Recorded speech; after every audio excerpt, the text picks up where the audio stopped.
Nah, mungkin abang sebagai kuasa hukum melihat ada dugaan suap yang dikatakan oleh Amin ini. Iya kan, jadi gini, itu kan proses awal ya, awal persidangan ini kita sebenarnya sudah pengen gitu ya, menyampaikan ini gitu. Tujuannya ada bahwa jangan sampai ya ini dugaan ini berlanjut sampai ke tingkat peradilan, ya kan. Nah, apa itu tadi yang disampaikan?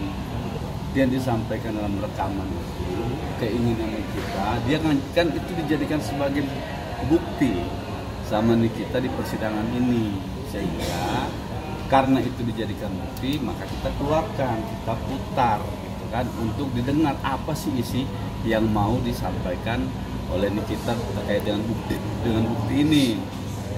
Nah, sama ternyata setelah kita dengar bersama, bukti itu adalah terkait dengan adanya isi percakapan yang diduga ya itu ada percakapan tadi katanya Nikita itu terkait dengan pembicaraan Dewi, saya kalau nggak salah ingat ya, namanya Dewi ya, dengan orang yang dia sebut tadi itu Duta Intel. Jadi Dewi dalam percakapan itu kepada seseorang yang bernama atau diduga itu Duta Intel, katanya kita tadi menyampaikan. Nah, maka dia menjelaskan rekaman itu Anda dapat dari mana? Nah, ternyata rekaman itu didapatkan di kita dari Duta Intel itu sendiri. Artinya apa? Ada kecocokan fakta di sini. Kecocokan fakta itu kenapa? Bahwa dia punya rekaman percakapan tadi kita sebutkan namanya Dewi dan Duta Intel. Nah, ternyata setelah kita gali lebih dalam, konfrontir ya, Anda mendapatkan dokumen ini, percakapan ini dari mana? Didapatkanlah dari Duta Intel itu juga gitu. Artinya ada fakta yang sinkron di sini bahwa dokumen itu didapat oleh Nikita dengan orang yang sama berbicara dan orang yang menyerahkan itu kepada Nikita. Nah, itulah yang ingin disampaikan oleh Nikita dalam persidangan ini. Sehingga tadi saya bilang gitu, apa yang ingin Anda jelaskan terkait dengan video itu, terkait dengan percakapan itu. Jadi sampaikan bahwa saya sejak awal sudah ditarget ya.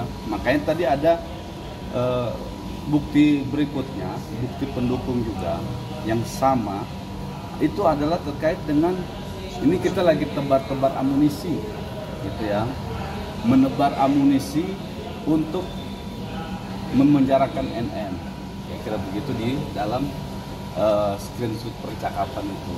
Nah, artinya apa? Ini ada fakta yang sinkron kita buktikan dengan percakapan itu ya. Nah, maka kami mengharap dengan adanya bukti itu bisa menjadi pertimbangan serius ya bagi majelis hakim dalam memutus perkara ini, karena memang diduga sejak awal ada settingan gitu ya untuk memuluskan rencana seseorang yang ingin memenjarakan memenjarakan Nikita. Bang Usman, itu percakapan diduga keluarga RG dengan siapa Bang Usman? Dengan Duta Intel atau dengan siapa Bang Usman? Dipanggil. Kenapa? Itu percakapan diduga keluarga RG dengan Duta Intel atau dengan siapa? Iya, diduga keluarganya dia, dengan Duta Intel dengan keluarganya suaminya. Itu tadi yang saya sebut tadi, itu yang disebut Nikita di Dewi namanya. Oh, berarti Dewi antar itu keluarga itu percakapan antar Kalau keluarga. katanya Nikita, Dewi itu keluarganya dari suaminya Reza. Dia nyeting ini semua artinya atau gimana, Bang? Ya, saya nggak bisa bilang dia yang nyeting, tapi itulah bukti yang disajikan Nikita. Oke, Bakal Bang dia- Usman. Pemeriksaannya kapan Bang di KPK? Pemeriksaannya kapan di KPK? Nanti saya Bang Usman, lanjut dulu. satu lagi, Duta Intel itu mendapatkannya dari mana Bang Usman? Nah, itu tadi tidak dijelaskan sama Nikita. Tapi katanya Nikita tadi, dia itu orangnya RG gitu. Apakah Begitu. Duta Intel itu pada saat itu di lokasi Bang Usman? Pada gimana Bang Usman? Atau dari grup dapatnya? Kenapa? Apa Duta Intel itu pada saat itu di lokasi atau dia dapat di grup keluarga itu? Jadi gini, ya penjelasannya Niki kan tadi jelas. Dia bilang ini adalah orang yang dulu satu kubu, ya.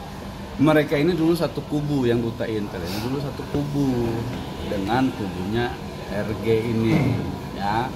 Entah kenapa kira-kira begitu pecah kubu ini, tiba-tiba berbalik arah, ya. Dia menghubungi mungkin dari orang atau timnya Nikita atau siapa, gitu kan. Nah tiba-tiba dia menyodorkan bukti itu, ya. Dia bilang mau diserahkan, Niki ini gue mau serahin ini ke lu gitu kira-kira ya. Apa tuh? Gitu. Ini Niki kaget, lu kan dulu di sono katanya, di kubu sono, kenapa lu tiba-tiba balik ke gua, gitu kan? Nah ternyata itulah yang diserahkan. Gitu. Oke, satu lagi, Duta Intel itu siap Bang apabila diperiksa di KPK atau? Ya makanya tadi saya proses tanya, hukum? Niki bilang tadi dia menjelaskan, apakah itu orang pernah Anda minta untuk bersaksi di sini? Pernah, dia diancam mau dibunuh. Artinya dia nggak bersaksi karena dapat ancaman mau dibunuh, Ya Bang. mungkin itu yang dimaksud Niki, termasuk rekaman tadi termasuk ada yang apa itu tadi yang dibilang Niki mau diancam, dibunuh dan lain sebagainya. Nah ini kan upaya-upaya represif begini kan sebenarnya tidak bagus juga ya. Ya kalau mau bertarung fair gitu ya, jangan kemudian di belakang mengancam sana sini dan lain sebagainya. Itu kan tadi pengakuannya Niki begitu di persidangan. Dia bilang orangnya mau bersaksi tapi dia takut, ya. Tapi dia tidak berani untuk datang ke sini karena diancam. Itu keterangan Niki. Nah, sehingga mudah-mudahan tadi keterangan itu ya bisa menjadi pertimbangan yang benar-benar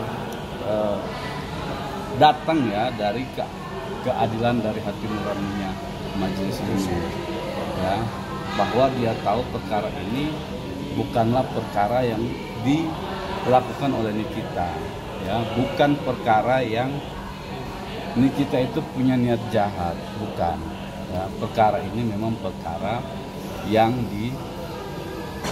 sudah di setting lah, kalau bahasanya Nikita tadi itu dia bilang ya ini sudah dipersiapkan dari awal dan lain sebagainya. Dan saya juga pernah ngomong, saya bilang kan ini adalah upaya pembungkaman Nikita. Mulut Nikita ini mau dibungkam, ya, supaya Reja ini tidak Niki ini tidak berbicara di media. Nah dia bagaimana caranya? Dia tawarkan melalui siapa? Melalui Mail sampaikan ke Niki, kan begitu. Nah persoalannya di sini adalah tidak adanya keterbukaan. Kalau mau minta tolong baik-baik, ya datang aja dan minta tolong Niki, saya mau minta tolong gini. Kan semua bisa dibicarakan gitu. Nah, karena kenapa disampaikan begitu? Setelah penyerahan uang di bulan November 2024, itu jedanya lama, sebulan. Sebulan diem gitu kan. Tiba-tiba di pertengahan bulan Desember tiba-tiba ada isu Nikita memeras, Nikita mengancam untuk mendapatkan uang. Ini kan sebenarnya sudah tergambar gitu. Kalau memang dari awal dibilang adalah Nikita orang yang melakukan ancaman, mestinya dari awal itu sudah, dia kalau tindak pidana ancaman itu tidak ada range waktu terlalu panjang begitu. Itu. Nah, itu juga tadi disampaikan oleh ahli ITE juga begitu. Dia bilang bahwa dalam terkait dengan undang-undang ITE ini tidak mesti ada range waktu yang begitu panjang, ya, untuk mempersiapkan ini. Pemerasan itu adalah tindakan yang sudah sudah matang lah kira-kira begitu kan. Nah orang sudah dipersiapkan gini terus dia memeras. Apa ancaman memerasnya? Ancamannya dia harus mempunyai rahasia. Pertanyaan seriusnya, apa rahasia dari Reza ini kepada Nikita, ya kan begitu. Nah kalau kita lihat fakta persidangan tidak ada rahasia itu, karena produk yang dikatakan dijelek-jelekan itu sudah direview oleh banyak pihak, sudah direview oleh salah satu dokter juga namanya Dokter Tip, ya kalau saya nggak salah. Nah itu semua sudah dilakukan. Nikita kemudian merepost. Pertanyaannya, apa yang dirahasiakan? Apa yang menjadi rahasia penting dari dari Reza ini kepada Nikita sehingga dia berupaya keras mencari tahu bagaimana supaya caranya bisa dibantu oleh Nikita gitu Mas Vinto.